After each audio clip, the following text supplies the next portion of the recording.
नमस्कार दोस्तों, मैं हूं राजकुमार चौधरी और आप देख रहे हैं चेतना मंच।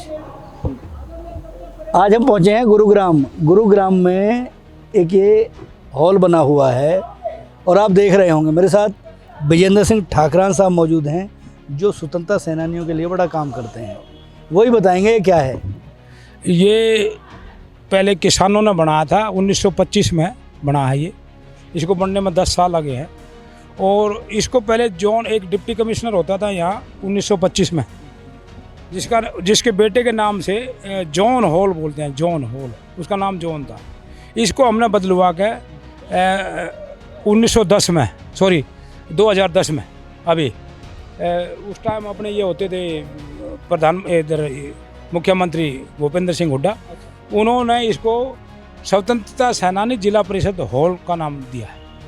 और ये कम्प्लेक्स पूरा शहीदों का है। देखिए, ऐसा है कि आर्मी में जो स्वतंत्रता सेनानी थे उनके लिए काम करने की ज़रूरत है, लोग काम कर रहे हैं। और मैं इस समय हरियाणा के सबसे बेहतरीन स्थान गुरुग्राम जो ज़िला है वहाँ पे मौजूद हूँ और आज सूबेदार साहब यहाँ पे बताएंगे कि यहाँ और क्या क्या हो रहा है। यहाँ ये हो रहा है कि यहाँ हमने ये जो वार मेमोरियल आप देख रहे हो, ये 2005 में बनकर तैयार होया है। ये बंशीलाल जी ने इसकी वो रखी थी और ओम प्रकाश चौटाला जी ने इनको पूरा किया था। ये भी 3-4 साल में बना था। ये वार मेमोरियल है। इस पर शायद नाम लिखे हुए हैं कुछ शहीदों के नाम है, सन 1948 के शहीदों से लेकर और अभी तक के तकरीबन इसमें 100 नाम है। जो यहाँ के शहीद हैं, जिले के शहीद, उनका ये, इसको वार मेमोरियल बोलते हैं, शहीद स्मारक, जिले का शहीद स्मारक। इसको बनाने का मकसद क्या है? इसको बनाने का ये मकसद है कि जो देश में जो फौज में होकर लड़ते हैं, वो किसी भी लड़ाइयों में लड़ते हैं देश की सुरक्षा के लिए, अपने सम्मान के लिए, तो उसमें जो शहीद हो जाता है तो उसको जिंदा रखने के लिए, उसको जानने के लिए, अगर भाई ये शहीद है, उस गांव का है, तो उनके लिए, उसकी मेमोरी में इसको शहीद स्मारक बनाया जाता है, ताकि 15 अगस्त 26 जनवरी पे जो भी मंत्री आता है या कोई भी सरकार आती है, शहीदों को सलाम करने के लिए, उनको नमस्कार, उनको नमन करने के लिए ये शहीद स्मारक बनाया जाता है, ताकि पता रहे अगर जिले में ये रणबांकुरे हैं जिन्होंने स्पूत बना हुआ है ये पीछे की तरफ अभी जो निर्माणाधीन है। ये अभी हमारी समिति है, स्वतंत्रता सेनानी उत्तराधिकारी समिति गुड़गांव, जिसका मैं महासचिव हूँ। ये पिछले 4 साल से हमने ये किया कि स्वतंत्रता सेनानी जो बहुत पुराने भी हैं, 1857 की संग्राम के, और उसके बाद में आईएनए की फ़ौज के, जो सेकंड वर्ल्ड वार में आईएनए की फ़ौज है, आज़ाद हिंद फ़ौज के, उसकी मेमोरी के लिए यहाँ कोई स्मारक नहीं था, तो हमने ये बनवाया है। इसका नाम है स्वतंत्रता सेनानी स्मारक।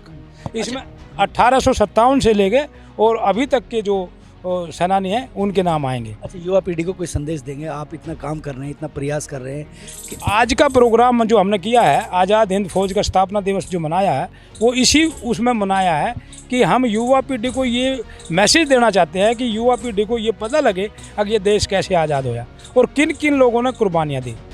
आज़ादी की लड़ाई के लिए 26,000 तो स्वतंत्रता सेनानी आईएनए के जो योद्धा थे वो उस टाइम मारे गए थे 1942-43 के अंदर। तो उनको याद नहीं करोगे, अपना इतिहास याद नहीं रखा, अपना जो गौरवपूर्ण इतिहास है, जिन्होंने देश को आज़ादी का वो बिगुल बजाया था और आज़ादी लेके दी थी, उनको तो याद करना जरूरी है। तो ये हम यही मैसेज देना चाहते हैं कि देश को और पूरे हमारे समाज को ये पता लगे अगर जिन्होंने, किन लोगों ने हमारी आज़ादी के लिए कुर्बानियाँ दी है और कौन आज देश को सुरक्षित रख रहा है। उसमें मैं फौज का नाम जरूर लूँगा। अगर हिंदुस्तान की फ़ौज पूरी दुनिया के अंदर सबसे बहादुर फौज है, जो कि किसी को पहले अपने तरफ से नहीं जीतना चाहती, किसी पर थोपना नहीं चाहती, लेकिन अगर कोई हाँ इलाज कर देती है, तो उन लोगों को भी हमने जानना जरूरी है जो हमारी सुरक्षा को बनाए रखे। भैया देखो, ऐसा है कि इतिहास के पन्नों को पलटो, इतिहास के पन्नों को पलटो और समझो ये जो मेमोरियल हैं, इस तरीके के मेमोरियल जो हैं, इनमें जो नाम लिखे हुए हैं उनके बारे में ज़रूर जानो, तभी आप अपनी सामाजिक जिम्मेदारियों का निर्वहन कर पाओगे। उसमें हम एक डिजिटल लाइब्रेरी का प्रोविज़न कर रहे हैं, सरकार से हमारी बातचीत चल रही है। हम उसमें एक डिजिटल लाइब्रेरी बनाएंगे और उस डिजिटल लाइब्रेरी में 1857 से लेके और अभी तक के जितने भी स्वतंत्रता सेनानी और शहीद हैं उनका सारा डाटा होगा और वो एक फ़िल्म के तौर पर हम पूरे देश को और जनता को दिखाएंगे। अगर ये स्वतंत्रता सेनानियों का इतिहास, और इसी हॉल को, ये जो हॉल है अभी यहाँ, जिसको हम स्वतंत्रता सेनानी जिला परिषद हॉल बनाए, इसको हम एक डिफेंस गैलरी बनाएंगे। डिफेंस गैलरी बनाने का मतलब ये है कि डिफेंस में जो भी आर्मी के अंदर जो भी घटनाएं हुई हैं, जिन्होंने भी बहादुरी का काम किया, उनके फोटोग्राफ, उनके पूरी बहादुरी के वो एक म्यूजियम टाइप बनाएंगे इसी। और इसी के साथ में पड़ी हुई ज़मीन है, उसमें हम एक सैनिक सदन बनाने की बात कर रहे हैं अभी, कि जितने भी यहाँ 50,000 के करीब हमारे रिटायर्ड फौजी हैं और तकरीबन 10,000 के यहाँ हमारे गुड़गांव के जो है फौजी अभी फौज में, एयरफोर्स में, नेवी में नौकरी कर रहे हैं, उनके वेलफेयर के लिए, उनके कामों के लिए एक सैनिक सदन का प्रपोजल भी हमने दिया है, जो कि हरियाणा सरकार ने मान भी लिया है और हरियाणा सरकार वो बनाने जा रही है सभी जिलों में। तो यहाँ भी, जिसमें रिटायर्ड जो फौजी हैं और पैरामिलिट्री के फोर्स के जो जवान हैं, उनका सभी काम, जो भी काम होना होता है वेलफेयर का, वो एक ही जगह पर हो जाए। कैमरा पर्सन शिव के साथ राजकुमार चौधरी, चेतना मंच, गुरुग्राम, हरियाणा।